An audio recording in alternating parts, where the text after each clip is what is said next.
Namaste, and welcome to our continuing series on the life divine with our beloved Ranga. We have begun chapter 21, the ascent of life, and we just completed the first long paragraph. So we're about to begin, but as the scientific mind sought to extend to life the mechanical principle, just after the first long paragraph, and you'll have to give the page number. 212.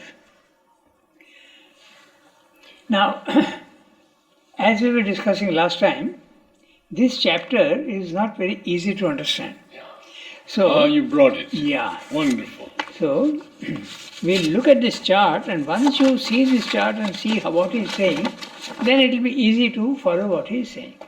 We'll read the chapter and then it will be easy. So, I brought enough copies for everybody. Oh, Once we see this chart, we'll understand exactly what he's saying in this. Otherwise, what happens? When he's saying something in the second paragraph, we go to the 10th paragraph, we forget what he has said there. That can happen very often. So that's why this is in gist what he's saying in the whole chapter, and then we can see what he's saying. So look at the chart. The transformation of the problem. The chapter is ascent of life. The first thing we should note is, although he is talking of the ascent of life, this could apply to matter, ascent of matter as well as ascent of mind. Everything will be the same. Because mind is really matter, life also is matter, and life is mind and mind is life. They are all same essentially in different forms. So as they keep evolving out of their involved state, they become first matter, then life, then mind, and then supermind. So it's essentially the same. So ascent of life is concentrating on life, giving characteristics, but it can apply to all, matter, life, and mind. Okay? So, and then horizontally, we have that one. First we have matter, the second column is life, the third column is mind, and then supermind. He has not gone into too many details between the mind and the supermind. He has gone in broad outline. And if you go vertically down, the first term, second term, and third term. Okay, these are the three terms which are undergoing transformation in the different stages. So, if you look at the first term, there is division in matter, infinite division, which is immortality of matter. Atom. The atom is immortal. The energy never fades. Even science tells you that. The energy that is there in the universe is constant. Then, when life comes into the picture, an interesting change takes place. That immortality of the atom, the individual is subjected to death. But the immortality is transferred to the species. The collectivity, the immortality is transferred to the species. The cat species is not dying, but individual cats are dying. So that's the life. Then, when you go one more step up to the mind, then you realize that your immortality is the psychic, not the body-mind life. So the immortality again reappears, but now it is the psychic. And finally, when you go to the supermind, total immortality, including body-mind life, which has not yet happened, but that should happen. Then if you see the second term, in fact the first term there are three things he has said. So mechanical unconscious force. Even science is telling you that.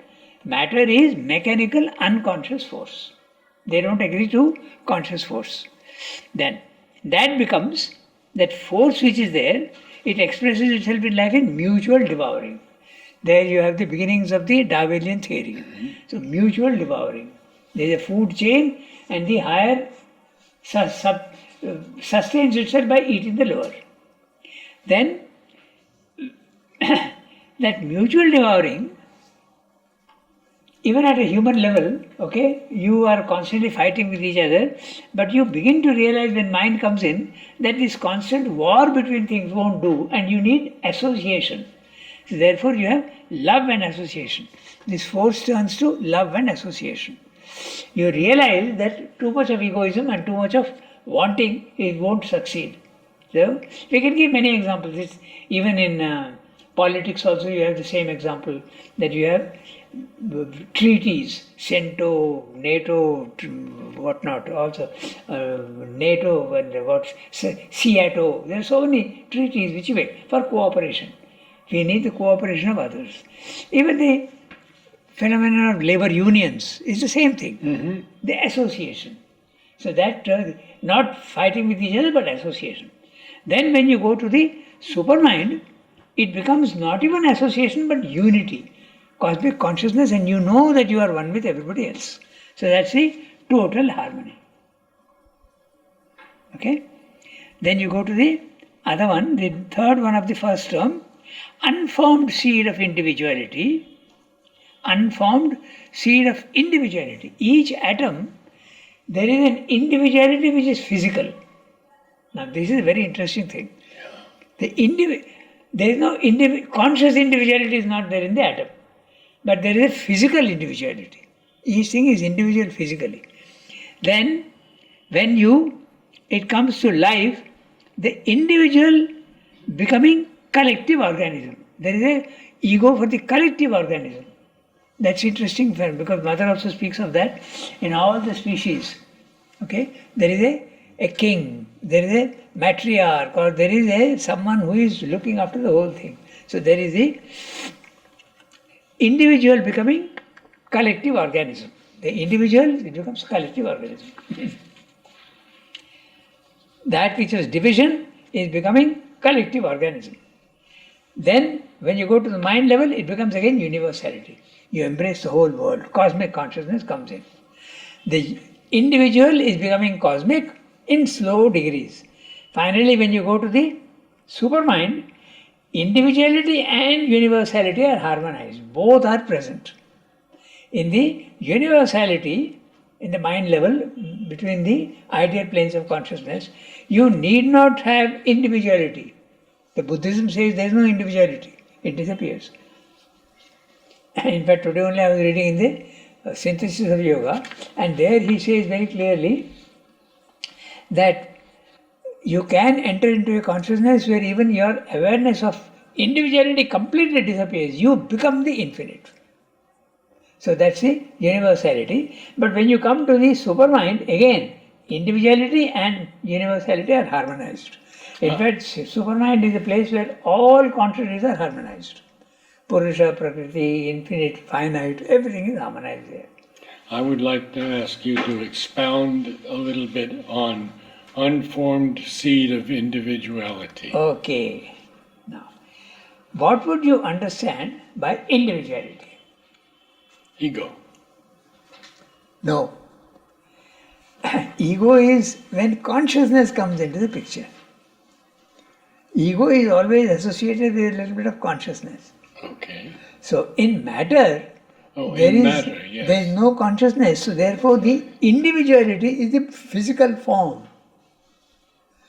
The physical form is the individual. Okay. Okay. After all, that one atom is separate from other atoms. So that is the individuality. And the consciousness is there hiding in it. So that's the seed. Yes, the seed of the ego and also the conscious individuality. Got it. But in tissue is one. Pardon? So many atoms, one tissue. Tissue. So many tissues, one organ. And he is talking of the atom. He is not. Atom is individual. But when atom is collective, it is one tissue. Yes. There is no tissue at the level of matter. Tissue already means life. That's right. When it graduates to life, But atom See, also life, no? the biological unit of life is cell, and tissue is made up of cells. So tissue is already a conglomerate of the biological units of life. So we cannot say that tissue is matter. Tissue is already next level. It is life. in fact, you see the chart, that's it. Atom is not life. Atom is not life. Atom is pure matter in that sense. Otherwise, if you say that there is motion of the electrons in the atom, then there is life in atom also. Each atom is also life, no?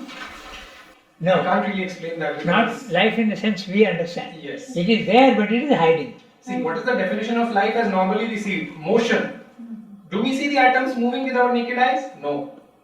Or even with the microscope, we are We are guessing, but we are not really sure in that sense.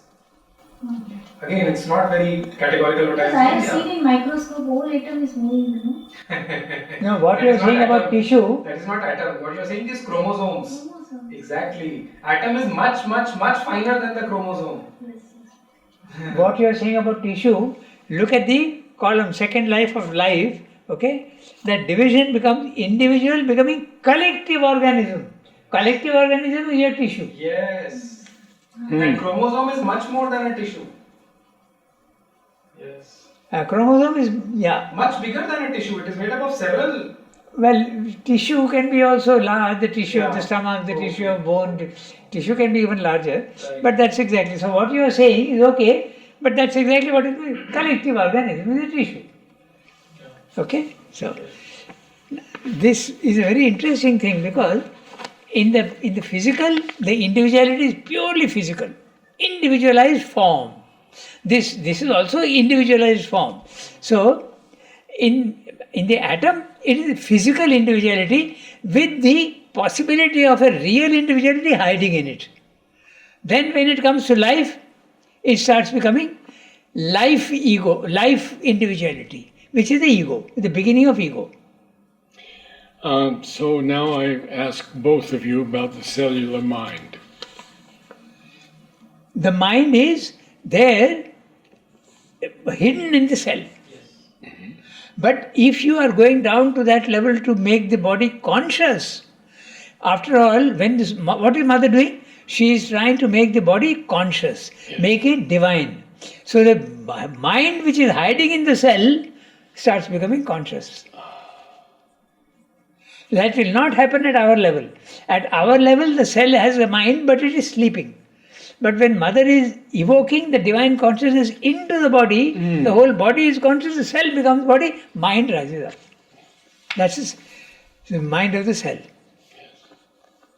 Mind in the cells. Mind of the cells. Yes, the cellular mind, what they talk about. Supreme.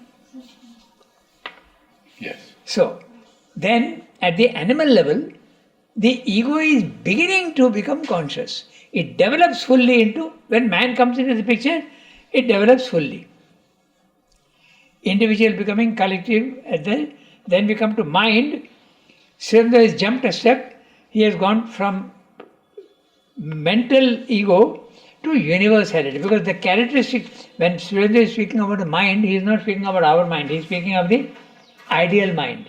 Okay, so he has gone to universe. Yes, you are capable of universality. But at the life level, the collective organism is there and the individual ego also comes up.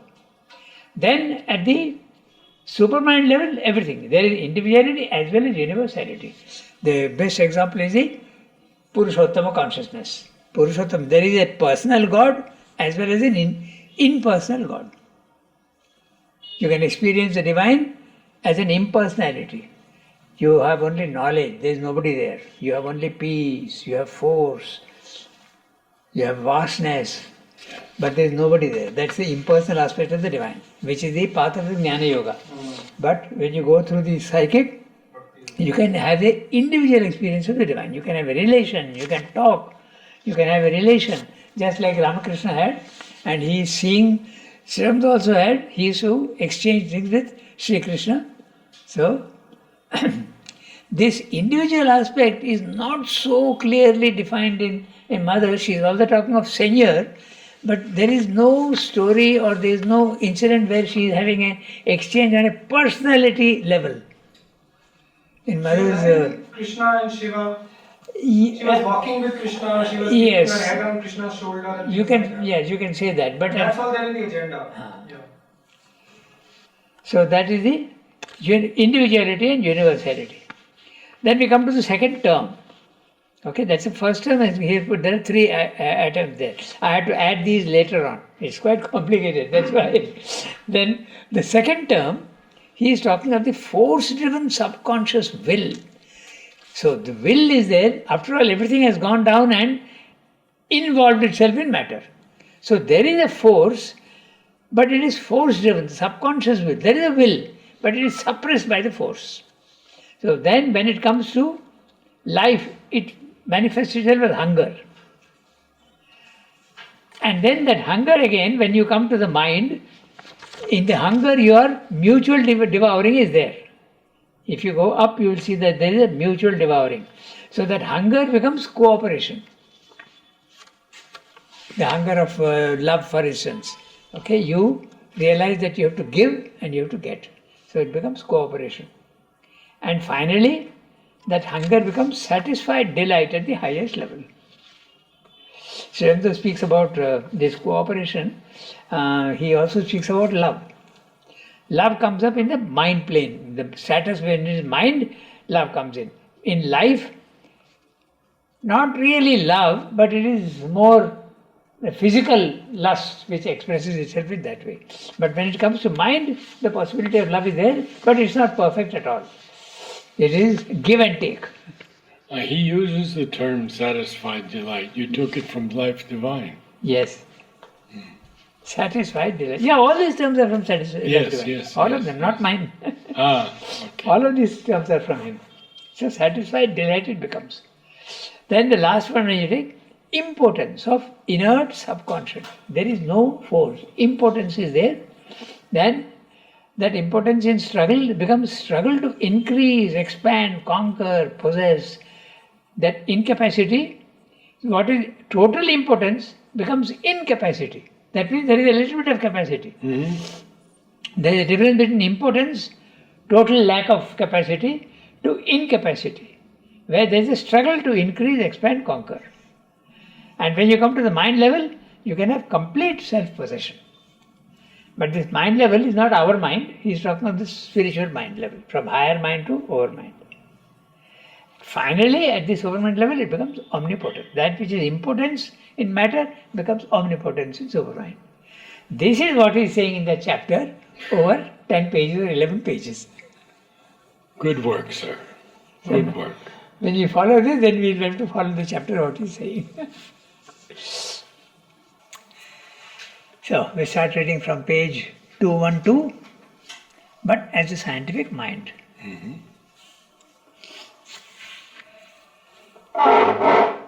But as the scientific mind sought to extend to life the mechanical principle proper to the existence and concealed mechanical consciousness in matter, not seeing that a new principle has entered whose very reason of being is to subject to itself the mechanical, so the Darwinian formula was used to extend too largely the aggressive principle of life, the vital selfishness of the individual, the instinct and process of self-preservation, self-assertion and aggressive living. If you see the chart, you will see that mutual devouring is what he is describing. Mm-hmm. Okay. So, then, for these two first states of life contain in themselves the seeds of a new principle and another state which must increase in proportion as mind evolves out of matter through the vital formula into its own law. So, I am reading that sentence again. For these two first states, he is talking of matter and life. For these two first states of life are matter and life, contain in themselves the seeds of a new principle, which is mind, and another state which must increase in proportion as mind evolves out of matter through the vital formula into its own law. So, from matter to life to mind, and it's evolving its own law, mental law. And still more must all things change when, as life evolves upward towards mind, so mind evolves upwards towards supermind and spirit. Precisely because the struggle for survival, the impulse towards permanence, is contradicted by the law of death, the individual life is compelled and used to secure permanence rather for its species than for itself. The immortality is transferred to the species. But this it cannot do without the cooperation of others. And the principle of cooperation and mutual help, the desire of others, the desire of the wife, the child, the friend and helper, the associated group, the practice of association, of conscious joining and interchange, are the seeds out of which flowers the principle of love, which is at the mental level. Let us grant that at first love may only be an extended selfishness, and that this aspect of extended selfishness may persist and dominate, as it does still persist and dominate, in higher stages of the evolution. Still, as mind evolves and more finds itself, it comes by the experience of life and love and mutual help to perceive that the natural individual is a minor term of being and exists by the universal. Once this is discovered, as it is inevitably discovered by man, the mental being, his destiny is determined. For he has reached the point at which mind can begin to open to the truth that there is something beyond itself. From that moment, his evolution, however obscure and slow, towards that superior something, towards spirit, towards supermind, towards supermanhood, is inevitably predetermined. Incredible. Very clear what he's saying. Is he saying then that all are predetermined?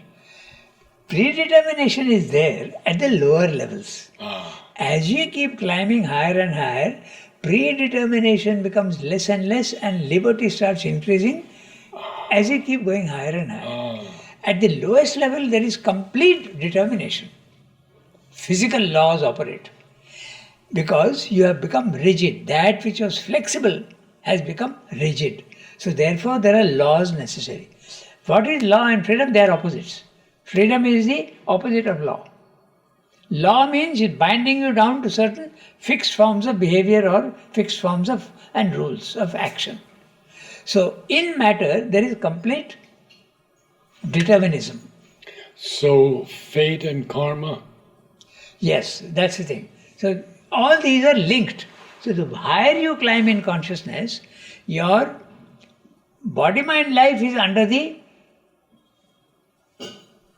principle of fate. Your soul is becoming more and more under the principle of liberty. So when you are actually escaping from your body-mind life, your soul is now free, but your body-mind life will continue with the old karmic law. That is the reason why even Ramakrishna had cancer, even Raman Maharshi had cancer. The body is subjected to the law of causality and law of karma. Because there is fixity of law here. But you have so many elements in you. You have the body, you have the life, you have the mind, and you have the psychic being. The psychic being is free, but it is imprisoned in the body-mind life. It has to escape. When it escapes, it finds that it is free. Then the law of karma does not apply to it. So long as it is identified with body-mind life, there is a fixity for the soul in that sense. But the moment it escapes, the law of causality and karma operates in the body-mind life, but not for the soul. And Vivekananda dying at such a young age. Yes. That was more or less, that is a slightly different formula, that is a different thing that happened, because as soon as he realized, Vivekananda, that he was pure consciousness and not body-mind life, he gave it up perfectly consciously. In fact, he told his friend, when he was about to die, subtly he went to his friend and said, I have spat out the body. Yes, yes. And that's an interesting thing, because you feel that your soul is in the body, but actually your consciousness is much larger than the body, and you are spitting out the body as though it's a small part in you. It's a very interesting word he's using. Yes, very. Spitting out the body. His soul is much larger and he's throwing the body out. So that was a different thing. But he also was subject to the laws. Everybody has to be subject to laws. When the supramental body comes, it will not be subject to the law of karma. And But until then, the body-mind life will be at different levels. Total fixity in matter, slightly more flexibility and freedom in life, even more freedom in mind, and finally when you go out of your body, mind, life, the soul is free. That's why I use the word liberation, mukti. It doesn't apply, and it's very interesting if you compare the Bhagavad Gita's the answer. Arjuna is thinking that he is body, mind, life. And he says, my sense of morality does not allow me to kill, even if they are my enemies, but killing is wrong morally. Okay? So the law of morality applies at the mental level. But Sri Krishna tells him, as a Kshatriya, you have to do this work. But you have a conflict in your mind that you can't do this work. Take your consciousness to a level where the morality will not apply to you. So go out of your body, realize the self. At that time, this problem for you will disappear.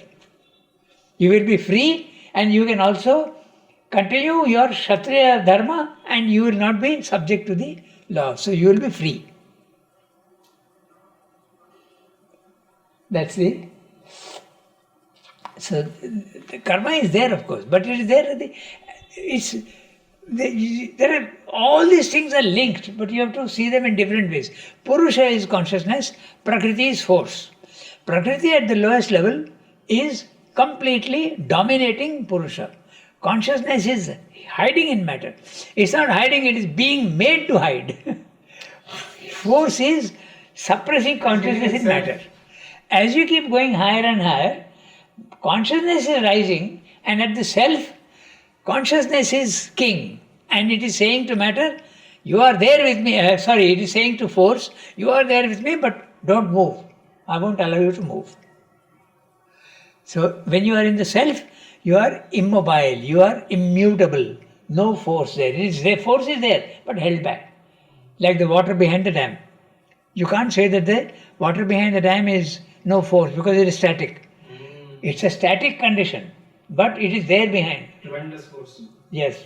Or you can also give another image, the horses before the race. The styles are down and the horses are static. That doesn't mean there's no force. The moment the styles go up, they go out full force. So this is what happens in matter. It comes up, and so this is Purusha and Prakriti. And it's a very interesting thing. When Sri Aurobindo has written so many romantic dramas, no?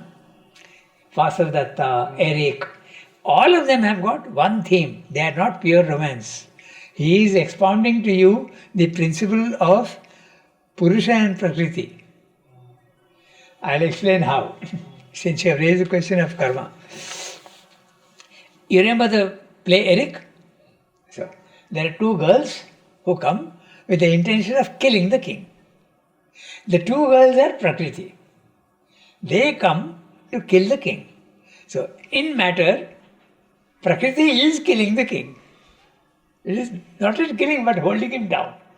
But as it goes higher and higher, the king starts dominating the Prakriti, the two dancing girls. So they fall in love with him. So this is what he is expounding in the... And even more clear is in Vasavadatta. In Vasavadatta, if you remember, Vasavadatta is a princess. He's saying, I will make Vatsa my slave. I will put him and I will do whatever I want with him. She's saying. She is Prakriti and Vatsa is the prince. He is a young prince. But it's very interesting, Sri Aurobindo has very consciously, Vatsa does not have a father and mother. He only has Yugandharan as his minister. The minister is the mind. And the soul is the unborn. When you speak of the soul, you use the word unborn. So you can't be born if you don't have parents. So Sri Aurobindo is very carefully made Vatsa parentless. There is no mention of parents in Vatsa. So there it is so clear, the image. It's very interesting. So his romantic dramas are not pure romance. There is this principle behind. Even all his jokes also. Whenever he is joking also, there is always a hidden meaning in his jokes. Yes, it's true, isn't it? There is always an echo behind the jokes. So Vatsa is a supramentary. Pardon? Vatsa is a Supramental Vatsa. No, not Vatsa. He is the soul. He is the soul, the individual soul. The Purusha, you can say the Purusha. Which is unborn. Good job. And finally, Vatsa very calmly, quietly, he makes Vasarata his slave. So at matter, Prakriti is dominating Purusha. At the higher level, in the self, it is the consciousness which is dominating the force. And when you go even higher up to the supramental level, both are equal to each other. They are totally equal to each other. Complete harmony, as you say.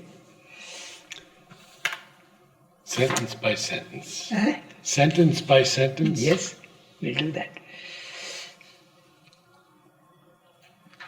Okay. But as the scientific mind sought to extend to life the mechanical principle proper to the existence and concealed mechanical consciousness in matter, not seeing that a new principle has entered whose very reason of being is to subject to itself the mechanical, so the Darwinian formula was used to extend too largely the aggressive principle of life, the vital selfishness of the individual, the instinct and process of self-preservation, self-assertion and aggressive living. Survival of the fittest. Yeah. Yeah. But what he's saying, the Darwinian principle was used to extend too largely the aggressive principle of life, the vital selfishness of the individual, the instinct and process of self-preservation, self-assertion, aggressive living. He is not seeing that there is a gradation, matter, life and mind. Okay? Now, for these two first states of life, he is saying the first state of life. The first state of life is matter. The second state of life is life itself. The third state of life is mind. As I said, you can apply these to all the three. You can say matter, life and mind. So, the first two states of life contain in themselves the seeds of a new principle, which is the mind, and another state which must increase in proportion as mind evolves out of matter through the vital formula into its own law. So, when he's talking of the new principle, it's mind. And another state, he's talking of the supermind. Yes. Okay? That's the supermind. Then he's saying, which must increase in proportion as mind evolves out of matter through the vital formula, which is life, into its own law. So there's a slow gradation from matter to life to mind to supermind. And still more must all things change when, as law evolves upward towards mind, so mind evolves upwards towards supermind and spirit. Precisely because the struggle for survival, the impulse towards permanence, is contradicted by the law of death, the individual life is compelled and used to secure permanence rather for its species than for itself. But this it cannot do without cooperation. He is going on to another idea. So this idea is clear now. We saw in the chart, immortality of the atom is becoming death for the individual. The individual atom is immortal. The individual in the species is subjected to death. But that immortality of the atom gets transferred to the species. But the species carries on. Yes. But even there, sometimes the species also dies out. True. And he has explained that in a very interesting way. He says when nature is going on experimenting, creating new things and enjoying what it is doing, going on creating new species. But when it gets tired of one thing, it throws it away. So then the species dies. And I guess the dinosaurs, the mastodons, That's right. all had their moment. Yes, they had their moments. Nature is satisfied. I have created them. Yes, I am passing on to other things now. So let them disappear. And he says this about man also. Repeatedly in Life Divine he goes on saying that unless man has the capacity to transform himself into Superman, he will also be thrown out and new species will come up. He says that in Life Divine several places. And the new species will be The supramental race will be can it also be an intermediary towards the That supramental? mother discovered later on. Yes, yes. That because after Sri Aurobindo passed away, The Sura. mother continued her experimentation for 23 years. Mhm. So she discovered that between the two there will be another one, which she called the they have used the term overman. Or Suram. Yeah, Suram is the one that she has used, and some people have translated that into, I think it was George Breckham George Breckham, yes. who changed it to overman. And today is the day when it came, 1st January. Huh? Today is the day when it came first time, 1st January 1969. Ah, okay. And the date is interesting. She had the experience of the Suram. She kept speaking about it for the whole of 69 and some months in 70. Then on 14th March 1970, she declared that it has taken this consciousness 14 months to win this decisive victory, and she explains what that victory was. She says now no longer it is necessary to desire to escape from the physical in order to have any spiritual fulfillment. Everything highest fulfillment that is there is now possible right here. That's what she said. To a superman and spirit. Then we have read the other one also where the immortality is transferred to the species and the individual is subjected to death. Individual life is compelled and used to secure permanence rather for its species than for itself. But this it cannot do without the cooperation of others. And the principle of cooperation and mutual help, the desire for others, the desire for the wife, the child, the friend and the helper.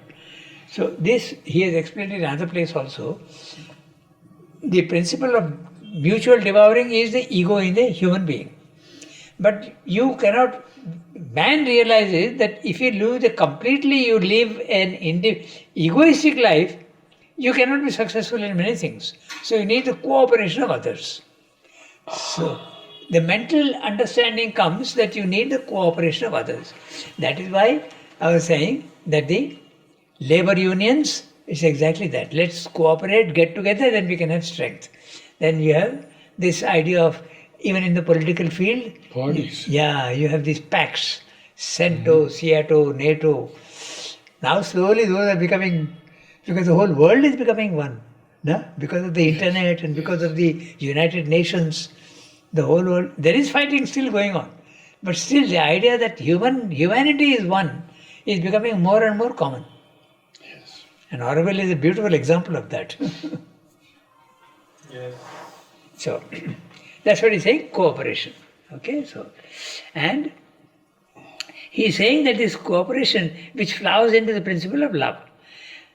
You can see that, na? Cooperation can slowly become love. More cooperation becomes love. But that love is cooperation between two individuals or cooperation between two societies, cooperation between two groups can become love.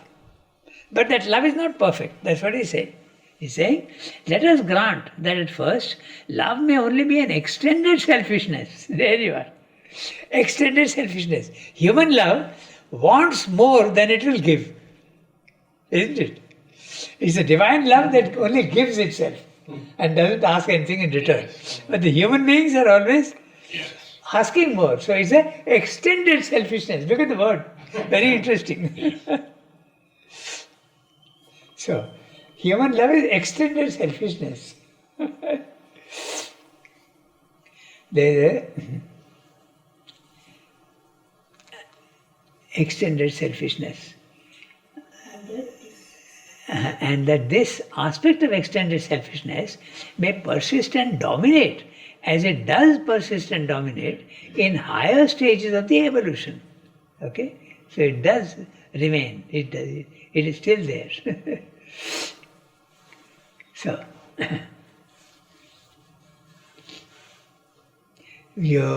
even at the human level sometimes you have what is called platonic love. That means there is more of giving than taking. But little bit of taking is always there in human love. There is something that you always want from the other person. Although you do give yourself more, it can be. Pure human love. Human love is never 100% pure. So, let us grant that at first love may only be an extended selfishness, and that this aspect of extended selfishness may persist and dominate, as it does still persist and dominate in higher stages of the evolution. Still, as mind evolves and more finds itself, it comes by the experience of life and love and mutual help to perceive that the natural individual is a minor term of being and exists by the universal. The individual realizes that he needs a universal.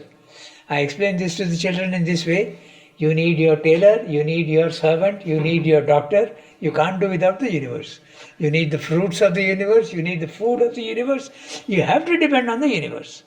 So the more you depend physically, but you realize also that you depend vitally, mentally and spiritually. Then you have the cosmic consciousness when you enlarge there. That's what he's saying. This whole thing about mutuality is in the Gita, it is very clearly the sacrifice, yajna, that the whole universe has been built in such a way that there is a connectedness. And you can't do without this connectedness. Parasparta. Huh? Parasparta.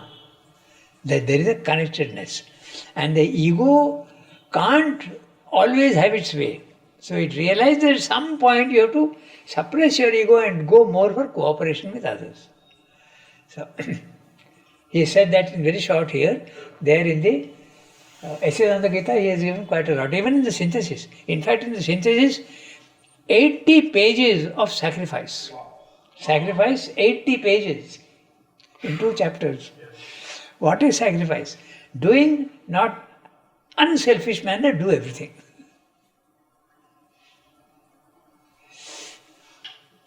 Okay? Now, so you realize that the individual is a minor term of being and exists by the universal. If the universal were not there, you wouldn't exist. Even your body is universal matter. Your life is universal life. Your mind, individual mind is universal mind. So you are absolute.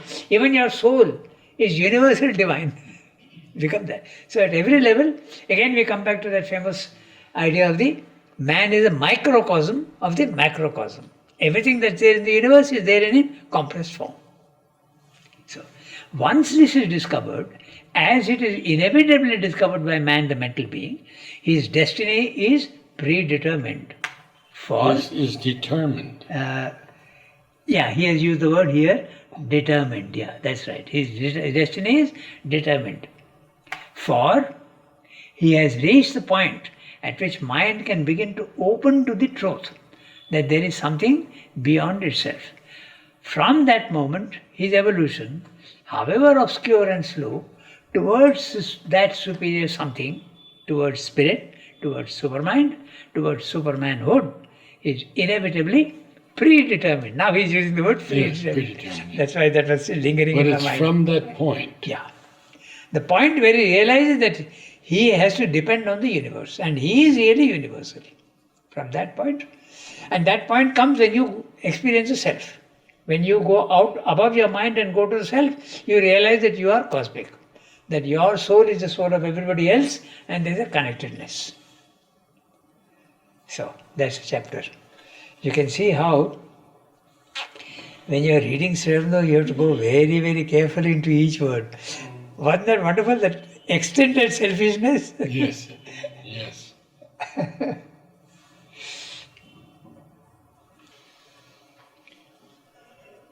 Thank you, Ranga. Thank you. Namaste.